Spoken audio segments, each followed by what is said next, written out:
Martin Popoff from the Contrarians here. A little bit of a special show I wanted to do here. Long time ago, 2011, I wrote this book, Black Sabbath FAQ, and it's a big, thick book. I don't even know if it's still in print anymore. But always, well, actually, this is not entirely true, because actually one of my favorite things about that book is that big chapter all about the Sabbath Buddy Sabbath album cover, because that just blows my mind, that whole story of that thing coming together and them not getting more abuse for that. But I had a section in here that I called the top 40 obscure Sabbath tracks. So you can call this Sabbath rarities, but a lot of what you're going to hear about here is Sabbath related rarities. But as I say in the intro here, and I'm just going to kind of read through each of these as we go here. I really wonder, and I'm sure you're going to let me know in the comments how much of this information has been updated, suspect, new things revealed. Because yeah, this was written now. I would have written this like in 2010, so this is like 15-year-old information at this point. But so yeah, I called this the top 40 obscure Sabbath tracks. And I said, Black Sabbath is not a band known for its vaults stuffed to the brim with unreleased studio tracks left off the albums, because they picked these nine from a slew of 2022. Yeah, okay. So that the example of, when Black Sabbath goes to make an album, they don't have tons and tons of extra things kicking around, right? In fact, like Rush, like Aerosmith. See, I know this is wrong now, because I may do an entire show. I started doing research on how many great Aerosmith non-LP tracks there are floating around out there on YouTube. And again, because this was written a long time ago, I'm sure new things have come up on YouTube as well that we can all kind of go hear. But anyways, but tally all the bits and pieces through a long winding road of a career, and an engaging box set of curios could be assembled. That is, if Tony Iommi had an affinity at all for such an exercise, which he emphatically doesn't. In any event, that doesn't stop us from imagining. So here, for your archival enjoyment, is a tidy potential double CD pack of Sabbath at the fringes, and ranked, because that's always more fun. So yeah, I did rank these. So I'm going to go in reverse order here and give you all 40 of these. So we start off with Black Moon, Headless Cross track, originally recorded for the sessions for Eternal Idol and issued as a B-side during that time. Given the annoying sound of the Headless Cross album, I never liked the production of that album, and I just have it in for that album. I know, Germany thought it was really cool, right? And yeah, actually, a lot of people I know really like that album, but I don't know. I find this raw and bassy and distorted take on what is actually a fairly decent song a mite more enjoyable than the one that is supposedly more realized. Okay. Number 39, Heaven and Hell. Now, this is a special version of Heaven and Hell, right? What I'm drawing attention to here is something that happens on the extended live version widely available on Live Evil. Yes, I know nothing rare or obscure about Live Evil, but buried deep within the quite insufferable heft of this playing, up into the closing guitar solo, is an ungodly chord sequence from Tony that always points me back to the actual song buried on Live at Last. See number 9. Sure, this black hole of sound isn't a song per se, but what an apocalyptic premise for a song. Tony unleashing the power of distortion at Rust Never Sleeps levels, and then killing us with a Luciferian mangling of music. And maybe, just maybe, this brief truncheon attack sits somewhere on one of Tony's tapes with some band behind or around it. That's the other thing. I remember, may he rest in peace, Jeff Nichols. I had a, well, actually, no, that's right. I remember I had a back and forth. I was talking with his son, and apparently there are just tapes full of great stuff. It's a little bit, probably on a much more modest level. It's a little bit like the Eddie Van Halen situation, right? But yeah, that is a cool rarity. I think an obscure Sabbath track, something that is buried on that long Live Evil version of Heaven and Hell, right? Number 38, Paranoid. Aussie geezer Tony and on drums Phil Collins play Paranoid at a concert called Party at the Palace, which took place at Buckingham Palace June 3rd, 2002, in celebration of the Queen's Golden Jubilee. Ozzy's vocal performance is solid, as is Tony's solo, but the best part for us trivia-mad classic rock fanboys is seeing Phil play Sabbath on Roger Taylor's kit, no less. Man, so many of these things I've completely forgot about. I'm glad they're in book form, and that's why I like doing these books, is just putting these things down, right? And the poignant part of that is you think of the botched live aid with Phil Collins on drums, right? So there's kind of a parallel there. 37, Die Young. Another one featuring Rob Halford on vocals in Costa Mesa. Not the greatest performance, but it lays clear a trend that Halford is more suited to Ronnie's songs rather than Ozzy's songs. This one's also interesting in that it's presented in truncated form. The guy's wrapping it up in about 2 minutes, after which Jeff Nichols lays a synth bed over which Tony does an extended axe solo. Okay, number 36, Changes. There's a gorgeous live version of this featuring Tony Martin really selling the song, Iommi on electric piano, and presumably Jeff Nichols on supporting synth washes. The chemistry of the guys here subtly moves the song from novelty into the realm of full, valid piece of music, the wobble of early versions with Ozzy dispensed with, soul on display. Number 35, Untitled. There's a jam in which Tony and love interest Lita Ford perform at the Guitar Greats Festival, Capitol Theater, Passaic, New Jersey, circa 1984. What's cool about this, other than the romance at 120 dB, is that both of them turn in inspired performances. Lita, a little more conventional LA shred. Tony, also fast and musical, but still adding his almost abstract 6 to 11.5% blues to the thing. Final note, fans call this a blues jam, but the melodic and rhythmic bed laid down behind Tony and Lita is more of a big swinging metal thing. So that's kind of cool, right? Okay, number 34. Tall Stories. Bill visits Metal Shop on October 10th, 1986, and does a bit of an interview and then plays a weird post-metal original of his called Tall Stories, loaded up with lots of electronics, but propelled by a booming double bass pattern. Bill provides the ambitious lead vocal, and his band includes Jack Bruce and Vinnie Vincent, recently exiled from Kiss. The song would be vastly overhauled, slowed down, and highly polished for inclusion on his Ward 1 Along the Way solo album issued January 90. Wow. That's another one I totally forgot about, right? Okay, number 33, Paranoid, Heaven and Hell. Queen's Brian May fires off some guitar solos during the encores of the band's 2 gigs at the Hammersmith Odeon, September 9th and 10th, 1989. Tony Martin is in fine form, thanking the crowd for their loyalty and support over the last 21 years. And then the band breaks into a groovy, booming version of Heaven and Hell with Paranoid inserted near the end. So yeah, these guest starry type things, right? And I'm sure a lot of these have come in the ensuing years as well. That would be equally kind of cool, right? Okay, we're heating up a little bit here.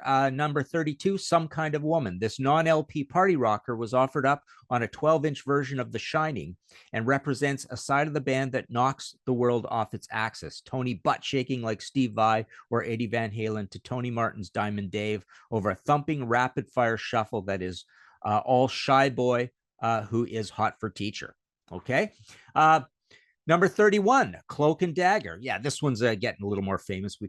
People know about this song. This Headless Cross outtake, available on a CD maxi single, is a big, brooding, bluesy number with a slow stripper pole metal backbeat pounded out unsympathetically by Cozy. Keyboard washes help sweeten it melodically, as does Tony Martin's quite soulful vocal. Yeah, and I'm not a massive Cozy Powell fan, and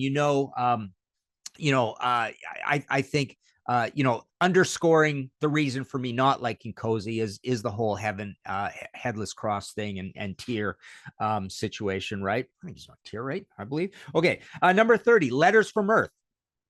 This sludgy dehumanizer track is displayed with a less extreme recording, and most notably with Ronnie trying a variety of thespian licks, tricks, and inflections not used on the final version. Plus, the up-tempo musical section is different and more forgivingly melodic versus the Middle Easterny one offered on the album. Extra lyrics and soloing from Tony thrown in as a bonus. Okay. 29, The Shining. And to somewhat complete the circuit, there's the 1986 version of this panoramic best cut from the Internal Idol, featuring the legendary Ray Gillen, since deceased vocalist, best known for his 2 killer Badlands albums and A Few Years Hence. And yeah, we can hear that whole album now, right, with Ray. Okay. 28, No Way Out. Momentary Black Sabbath member David Donato is known more for showing up in a big Kerrang feature on the band. Here he is histrionic and rock goddish on a 1984 version of what would become The Shining. 27, Stonehenge. This bit of spooky effects used on the Born Again album exists in much longer demo form at 518. The rest of the band has been leaked in demo. The rest of the album has been leaked in demo form as well. But frankly, it's pretty darn similar to the album, even in the all-important production and mix departments, despite Gillan's promises that way better sounding versions of the album exist somewhere, perhaps in his possession. Yeah, we're all kind of waiting for a remix of that album, right? That would be pretty cool. 26, Blow on a Jug. Quiet 20-second long jug band joke tune by Nitty Gritty Dirt Band tucked at the end of the writ on some copies of Sabotage. Yeah, I remember hearing this for the first time. I was blown away and then realizing it wasn't on every copy of Sabotage, which is crazy, right? That's Ozzy singing and Bill Ward singing and playing piano. The story goes that the guys were goofing around with this song, remembering a festival gig they played in 1970, at which Mungo Jerry stole the show with his blowing on a jug routine. All right. Number 25, Neon Nights. Again, Ian Gillan howls, bays, and growls way more than usual on this Dio era classic circa February 25th, 1984 in Dayton, Ohio. Somewhere Ronnie is wincing and then breaking out in a demonic chortle. Now, obviously, this has changed a lot over the years where there are so many more live shows going up all the time. But this brings up a point that I just kind of wish would happen with a lot of these bands.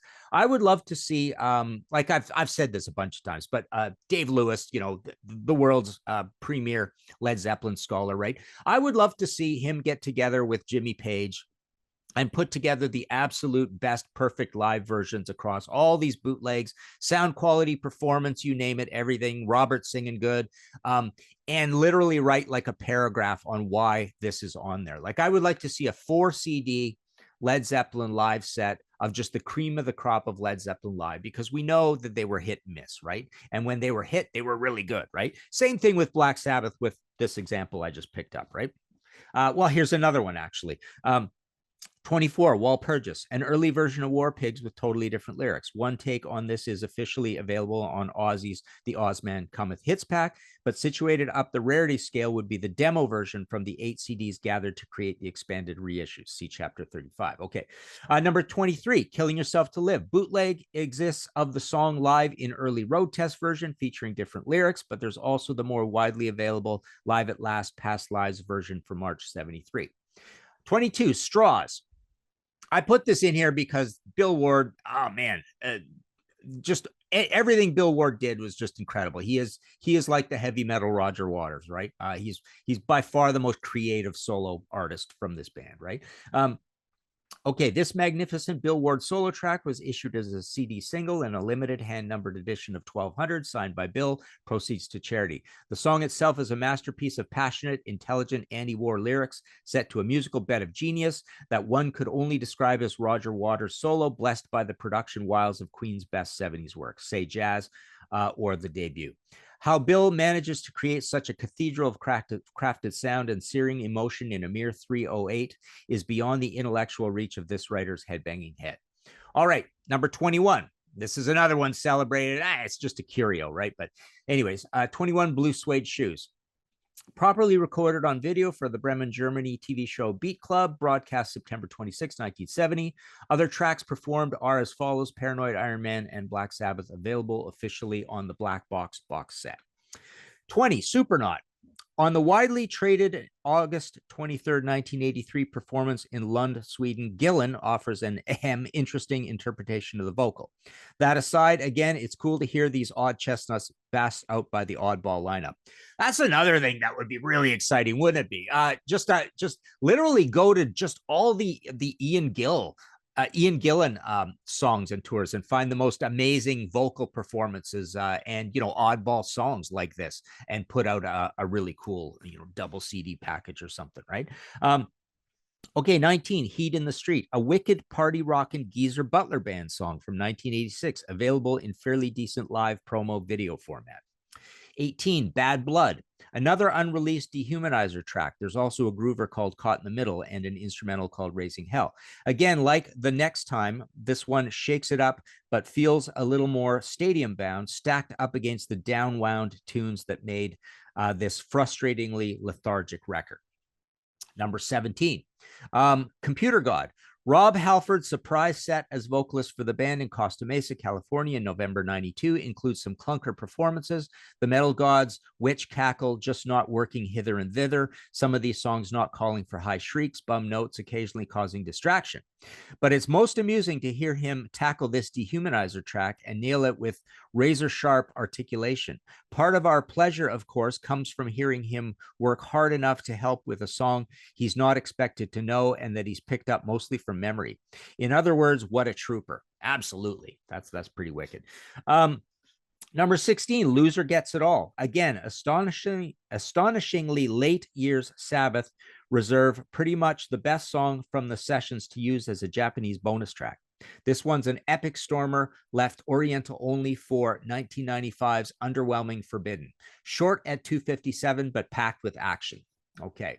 Number 15, All Your Love. There's a bootleg recording of Mythology doing this John Mayall song live, as well as Spoonful. Less impressive, perhaps, due to the song's pervasiveness. Mythology consisted of Tony Iommi and 3 non-Sabbath guys. Siloth, UK, July 13th, 1968. A little more than a month before Polka Tuck and then Earth. Wow. Okay. 14, Song for Jim. This was a fabled one we were all chasing years and years ago, right? A third demo track, this time not provided by Jim Simpson, but backhandedly dedicated to him. Again, not very Sabbathy. A snippet can be heard on the video release Black Sabbath Story Volume 1. Number 13, Early One Morning. Black Sabbath covering an up-tempo Elmore James blues track, November 16th, 1969 in Dumfries, Scotland. Gives a glimpse into what an Earth gig or period quo rave must have been like. Lots of rollicking blues soloing from Tony, which makes sense given that Sabbath at this early stage were a dime a dozen baby band addition to the waning British blues boom. Absolutely. I always say there's no blues in Black Sabbath, or very, very little. A little, you know, the most blues you're going to get in Black Sabbath is on the debut, and always bring up Rock and Roll Doctor, of course, as well, because it's kind of a boogie rock tune, right? Number 12, Master of Insanity, muscular, swaggering, and accomplished 1980s. Did I have this in here twice? How did that work here? Master of Insanity, Master of Insanity. I hope it didn't. No, it doesn't look like it. Okay. Of the Dehumanizer track by the aborted, expensive hair band project known dimly as the Geezer Butler Band, featuring Carl Sentence on vocals. The band would also do Geezer's Computer God, but this resembles the Dehumanizer song pretty much in title only. Wow. Okay. Yeah, I can't picture off the top of my head any of these. It's just really cool that you know, that's, like I say, that's one of the satisfying things about doing these books, putting all this information down and then downloading it off out of my brain, right? Okay, Take My Heart, number 11. Another short-lived singer, the enigmatic and religious Jeff Fenholt, does a passionate stadium rock job on this long at 709 early demo of what would become 7-star power ballad No Stranger to Love. Man. Okay, number 10, Rock and Roll Doctor. Sure, it's only a bootleg, but hearing Ian Gillan belt out this rare chestnut with the band in Stockholm, August 19th, 1983, is a kick in the pants. Still, it makes perfect sense because it's the song from the back catalog lyrically closest to Ian's worldview. Only if Gillan had his druthers, the Doctor would be delivering whiskey and crossword puzzles instead of the colored pills usually on offer from these creepy backstage hangers-on. Okay. Some good writing there from your boy here. 9, Untitled. Sometimes I'm happy, sometimes I'm sad. So begins this untitled song Sabbath would collapse into live in the middle 70s, captured for all to hear, buried within the lengthy medley from March 73 that closes the Live at Last album. Verse-wise, it's a dated and unremarkably bluesy loper, like Scary Dreams, reminiscent of the Warning cover on the first album. However, there's a majestic changing chord progression that gives way to a frenetic fast part, this bracing sequence of doom events efficiently moving the song away from a mere blues jam. Yeah, the lyrics are pretty naff, as they say in the UK on that one. Number 8, Scary Dreams. Sabbath stuck 2 new studio songs on Reunion, but here's a third, cooked up as part of the sessions leading with hope to a Reunion studio album featuring the classic lineup. Of course, we know that eventually happened.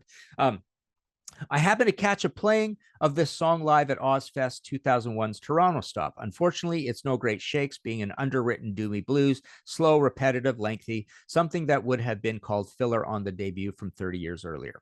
Live, It's got a wax solo from Tony, though, plus there's a brief wake-up riff that might have had headbangers scurrying back from Hot Dog Break, only to be returned to the downer rock slumber invoked by much of the rest of this song's melancholy mantra.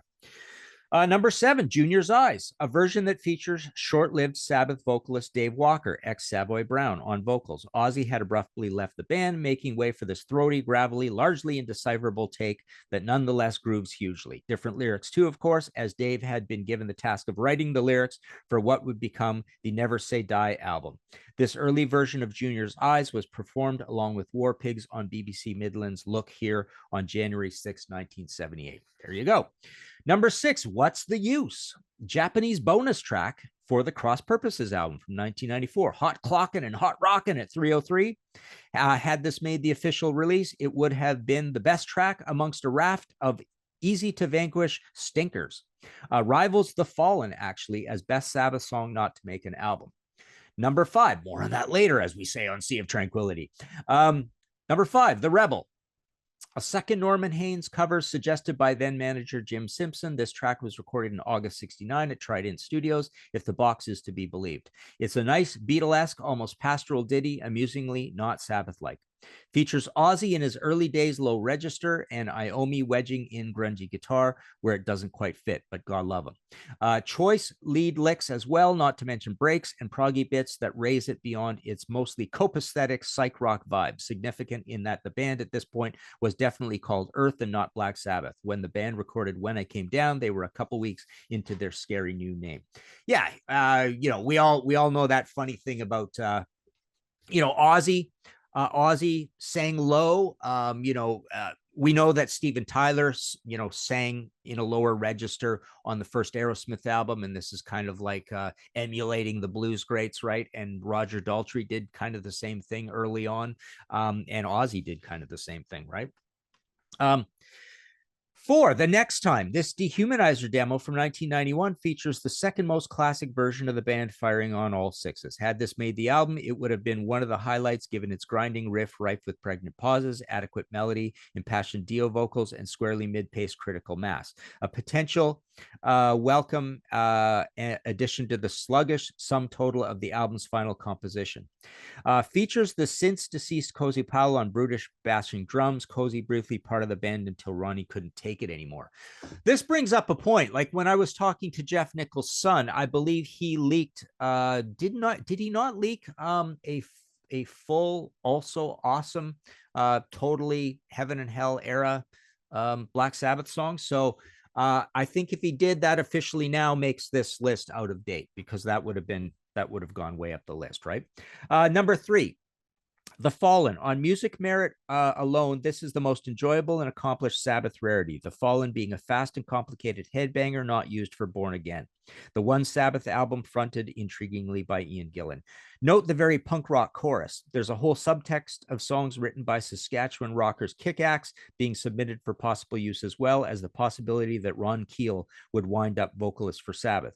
Both situations arrive from the fact that for a spell there, Hot Quiet Riot producer Spencer Proffer was going to produce this next Sabbath album. Spencer was working with Kick Axe and Keel at the time. All right.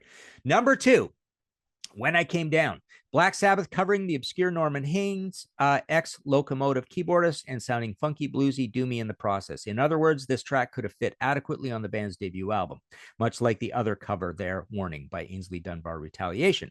This demo was recorded at Birmingham Arts Lab, Zella Studios, on October 7, 1969, 5 days before the guys would begin work on their first album. The production is fine, Oz is in fine form, and yes, that murky, cynical doom rock mood is achieved, despite the song being more of a 60s construct. All right, number 1, Weevil Woman 71. This is a newly discovered complete Black Sabbath demo tune worked up during the Master of Reality sessions. Now, obviously, we know that, this whole reissue thing came out, right? And had first been circulated via the 8 CD set used to create the expanded reissue, see Chapter 35, and is now available to all on the expanded Master of Reality, unsurprisingly as track 1 on the bonus disc. It's a catchy, tribal, very heavy rocker with a claustrophobic stutter beat that collapses into a typical Sabbath groove before returning.